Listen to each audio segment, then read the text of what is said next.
There is a body of water 34 kilometers wide that moves a fifth of the world's oil every single day. And right now, the most powerful navy on Earth is standing at its entrance, running the numbers and not liking what they see. That is not an opinion. That is the conclusion of a classified Pentagon assessment, portions of which were described to journalists by 3 separate congressional staffers in late April 2026. The document did not use the language of victory. It used the language of a logistical crisis with no clean exit, a persistent structural problem. One aide called it not a temporary disruption, not a manageable threat, a persistent structural problem in a waterway that the global economy cannot function without. The mainstream version of this story tells you that Iran is crumbling, that the blockade is squeezing the regime, that the storage tanks are overflowing and the economy is days from collapse. And some of that is true. But here is what that version of the story consistently omits. While Washington was announcing that the pressure was working, Iran was methodically converting the Strait of Hormuz into something the United States military has no established doctrine to resolve quickly, not with aircraft carriers, not with destroyers, with something far cheaper, far harder to reverse, and far more consequential in its downstream effects on every economy on the planet. That is what this analysis is about. The Strait of Hormuz is not just a geographic feature. It is the load-bearing column of the global energy architecture. Through those 34 kilometers flows approximately 20 million barrels of oil every single day, roughly 20% of all seaborne oil on Earth. China draws about a third of its oil imports through it. Japan depends on it for close to 85% of its crude supply. South Korea, 80%. India, nearly a third of all its seaborne oil. Qatar ships the liquefied natural gas that heats homes and runs power plants across Europe through this same corridor. And here is the detail that changes the strategic calculation entirely. The strait is not just narrow. The navigable channel, the lane where a fully loaded supertanker can actually transit safely, is roughly 3 kilometers wide in each direction. A supertanker carrying 2 million barrels of crude oil is 450 meters long. You are moving vessels nearly half a kilometer in length through a corridor barely wider than a few city blocks. Simultaneously, in both directions, in waters where Iran controls the entire northern coastline and has maintained military installations on several islands for over 50 years, Iran is not watching the strait from a distance, it is inside it. For decades, Western strategic assessments acknowledged this reality but concluded it was manageable. Yes, Iran could threaten. Yes, Iran could harass. Yes, Iran could raise costs and complicate transit. But sustain a full closure against a determined American naval response? No. That conclusion was reasonable in a world that did not account for what Iran has been quietly building and refining for the past 4 years. On February 28, 2026, coordinated American and Israeli strikes hit Iranian nuclear and military infrastructure. Iran did not wait to see what came next. Within 72 hours, Iranian naval forces began executing what analysts are now calling the most comprehensive maritime access denial operation ever attempted in the Persian Gulf. And the first thing they deployed was not a missile. It was a mine. Reporting confirmed by multiple intelligence-focused publications and corroborated by U.S. Fifth Fleet communications describes Iranian forces seeding the strait with a combination of moored contact mines, bottom influence mines, and what experts identified as modified variants of the EM-52 rocket-propelled mine, a weapon that sits dormant on the seabed and launches an explosive upward when a ship's acoustic signature matches its pre-programmed trigger. These are not the mines of the Second World War. They do not detonate when a vessel passes nearby. They discriminate. A fishing boat crosses above one. Nothing happens. A military minesweeper crosses above one. Nothing happens because the acoustic and magnetic profile does not match the target parameters. A 150,000-ton crude tanker with a specific propeller signature and a measurable magnetic anomaly crosses above one, and the mine fires. A retired U.S. Navy mine warfare specialist described the situation to a naval policy publication in unusually direct language. He said the United States had not faced a peer-level mine warfare challenge in any operational theater since the Korean War, and that what Iran had deployed represented a generational capability gap that American minesweeping assets were simply not acquired to address at this density and this level of sophistication. not a capability disadvantage that could be patched with additional effort. A generational gap, the kind that takes years and billions of dollars to close, not weeks and willpower. Understanding how Iran's mine strategy actually works is what makes the consequences legible and what makes the situation genuinely difficult to resolve quickly. Iran did not scatter mines randomly.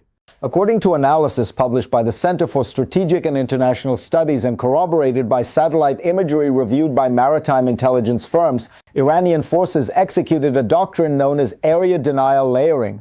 The outer approach zones received a lower density of moored mines in deeper water. Their purpose is not immediate destruction. Their purpose is delay. Every day, a supertanker sits offshore waiting for escort clearance costs its operator between $150,000 and $250,000 in charter fees, crew costs, and accumulating insurance premiums. Multiply that across dozens of vessels over weeks and months, and you are inflicting economic damage without firing a single shot in the traditional sense. Those insurance premiums became their own weapon. Lloyd's of London's Joint War Committee designated the entire Persian Gulf a war risk zone in April 2026, the first such designation for the full Gulf since 1988.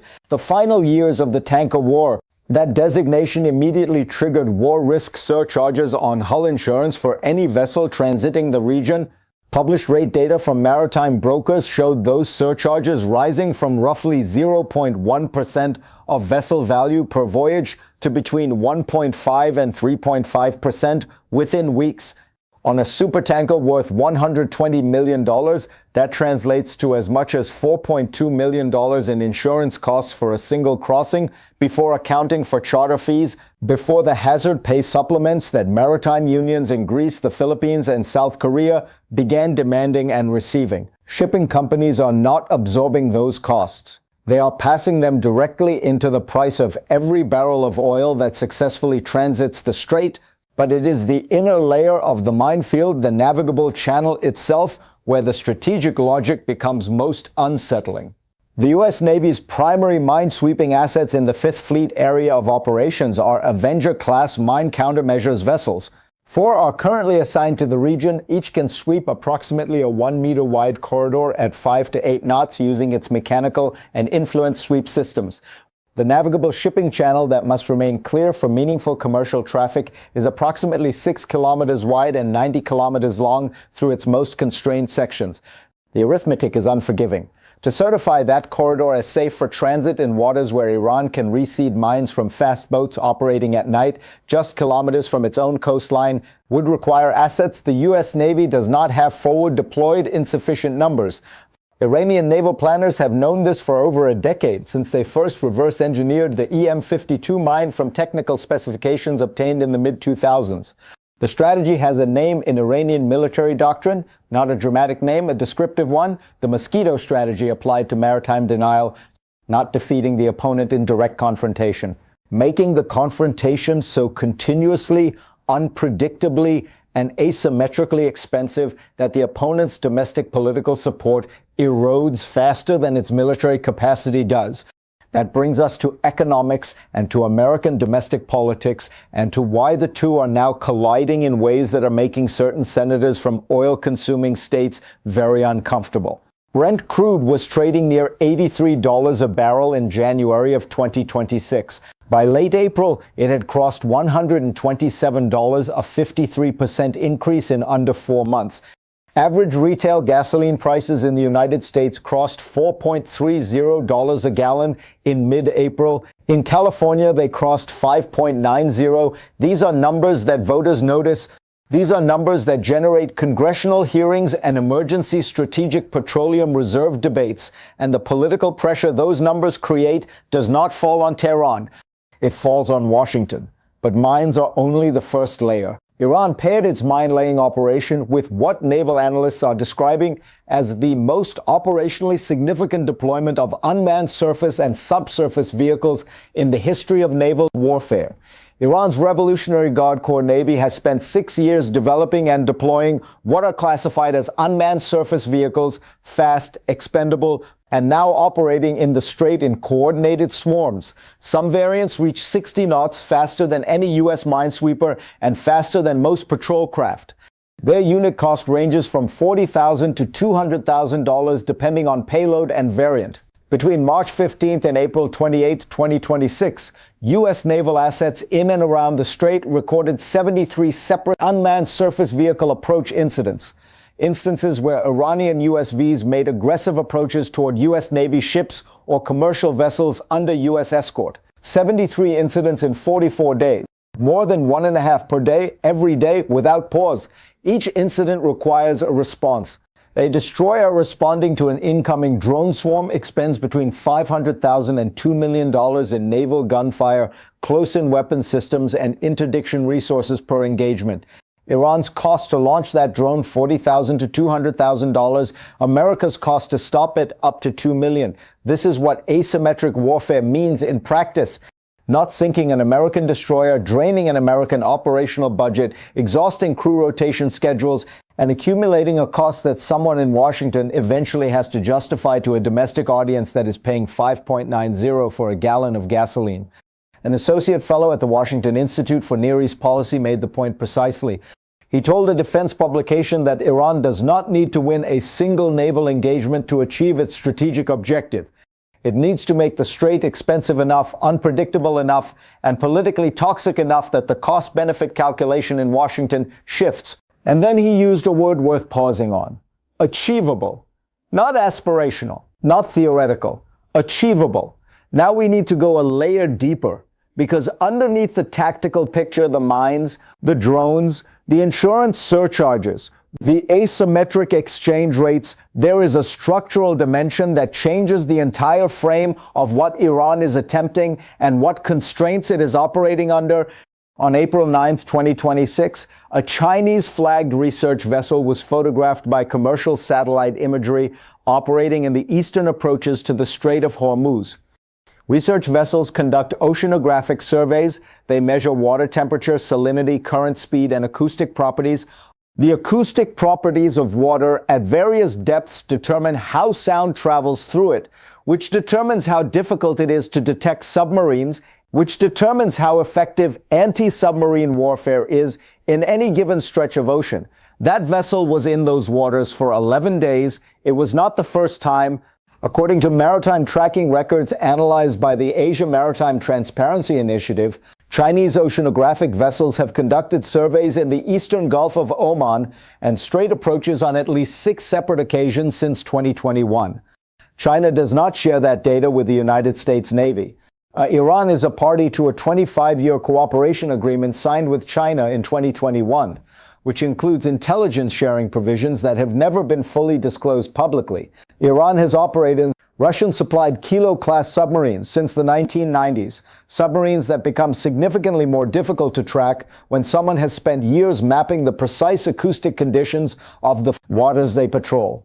The U.S. Navy's anti-submarine warfare advantage in this region depends substantially on its acoustic intelligence, its detailed knowledge of how sound behaves at specific depths, at specific times of year in these specific waters. If that acoustic map has been updated and shared with Iranian naval planners through a Chinese intermediary, American submarine detection capability in the strait degrades in ways that are invisible until the moment they become operational.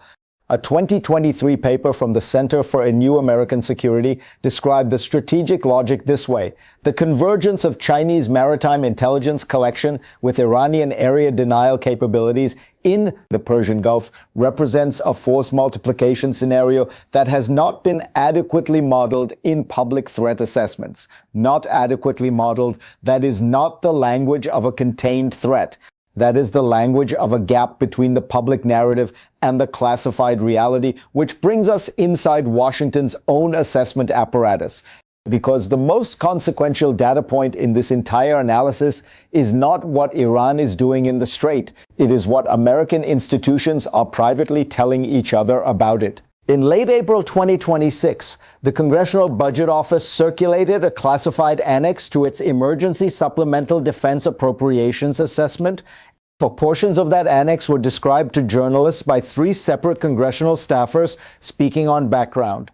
The annex did not describe a successful containment operation. It described, in the words of one staffer, a sustained cost imposition scenario in which Iranian forces were achieving their primary operational objective, not defeating the U.S. Navy, but making continued operations in the Strait financially and politically unsustainable over a medium-term timeline of 60 to 120 days. 3 findings emerged. First, current minesweeping assets in the region are insufficient to certify the primary shipping channel as safe for unescorted commercial transit. Second, the cost of providing continuous naval escort for commercial vessels through the Strait, if extended beyond 90 days, would consume the entire Fifth Fleet's annual operational budget and require emergency supplemental funding.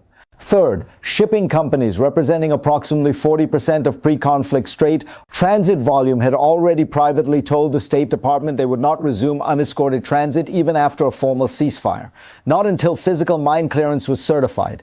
Naval engineers estimated that process would take between 4 to 9 months, not days, not weeks, months, during which the Strait would remain functionally impaired regardless of whether a ceasefire was signed tomorrow morning. A congressional aide who described the annex used language that deserves to be read carefully. He said the overall assessment was that Iran had successfully converted the Strait of Hormuz from a temporary tactical threat into a persistent structural problem. Persistent, structural. These are not words that describe a crisis being won. The economic consequences are already radiating outward. The World Bank's October 2025 Global Outlook had already projected growth slowing to 2.3% in 2026, the slowest since the post-COVID recovery period. That projection was made before Brent crude crossed $120, before Lloyd's designated the Persian Gulf a war risk zone, before major container shipping lines began rerouting around the Cape of Good Hope, adding 12 to 14 days and between $300,000 and $700,000 in additional fuel costs per voyage.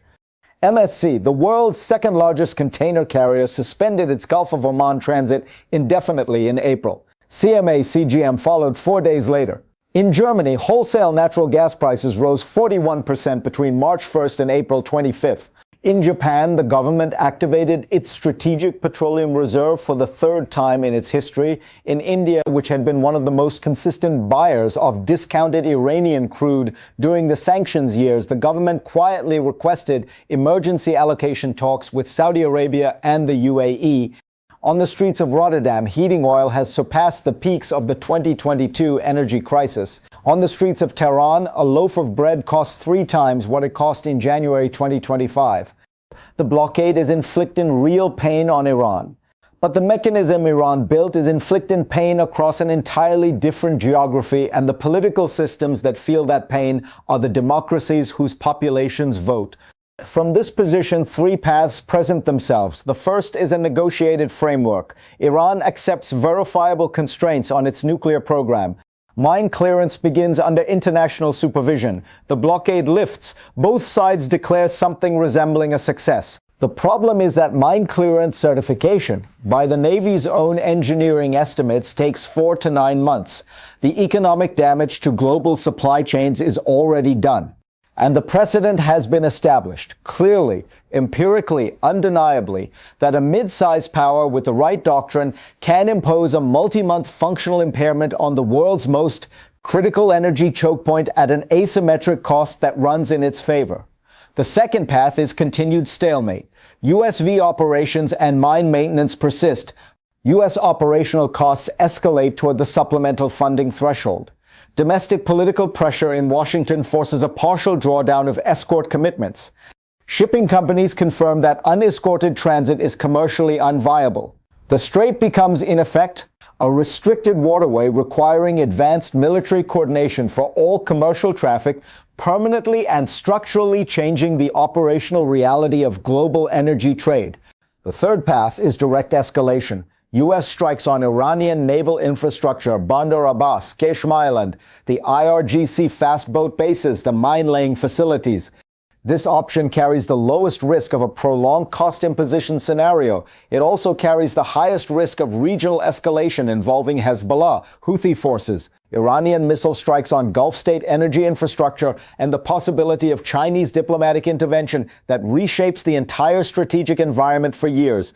What we can say with certainty, not with speculation, not with opinion, but with the evidence of classified assessments, shipping data, insurance rate schedules, and the words of senior naval officers in their own professional publications, is this: Iran is not losing the Strait of Hormuz battle the way Washington's public messaging suggests. It is conducting it precisely as its doctrine prescribed, asymmetrically, sustainably, with a cost calculus that runs in its favor for every additional week the current conditions persist. America built aircraft carriers. Iran built mines that cost $40,000 and can disable vessels worth $400 million. America built destroyers. Iran built drone swarms that can be launched faster than they can be intercepted. America built a sanctions regime. Iran built 44 years of institutional memory, surviving it, and then built a doctrine to convert its own economic vulnerability into an offensive instrument. Military superiority is only as decisive as the assumptions underneath it remain valid. When the underlying assumptions shift, when Lloyd's reclassifies the Gulf, when MSC reroutes to the Cape, when a congressional annex describes a persistent structural problem, when the Navy's own mine warfare specialists invoke a generational capability gap, when shipping companies say 4 to 9 months regardless of any ceasefire, the mythology of overwhelming dominance does not collapse in a single dramatic moment.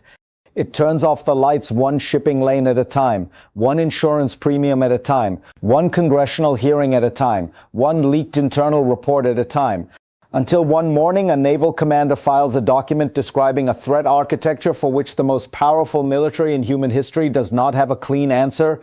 And the question is no longer whether America can win this confrontation. The question is what winning costs, and whether the domestic audience in whose name the campaign is being fought is willing to keep paying it. Here is the number I have kept until last, 4 to 9 months. That is the Navy's own estimate, not Iran's estimate, not an adversarial projection for how long mine clearance certification would take in the Strait after a ceasefire.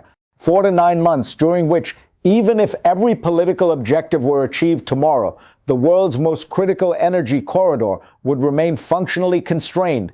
4 to 9 months during which oil prices, shipping premiums, and economic growth forecasts would continue to be written in the shadow of $40,000 mines on a seabed 34 kilometers wide. The 21st century is not won with the largest fleet. It is won by whoever makes the cost of confrontation too high for the other side's domestic audience to sustain. Iran may be losing the economic war, but in the Strait of Hormuz in the spring of 2026, it is winning the cost war. And in a democracy, the cost war is the only one that ultimately decides the outcome. The last image to hold is this: a supertanker 450 meters long, sitting at anchor in the Gulf of Oman, its crew on hazard pay, its insurance policy worth more than its cargo, its operator on the phone with a government official asking one question: how long? Nobody has a clean answer.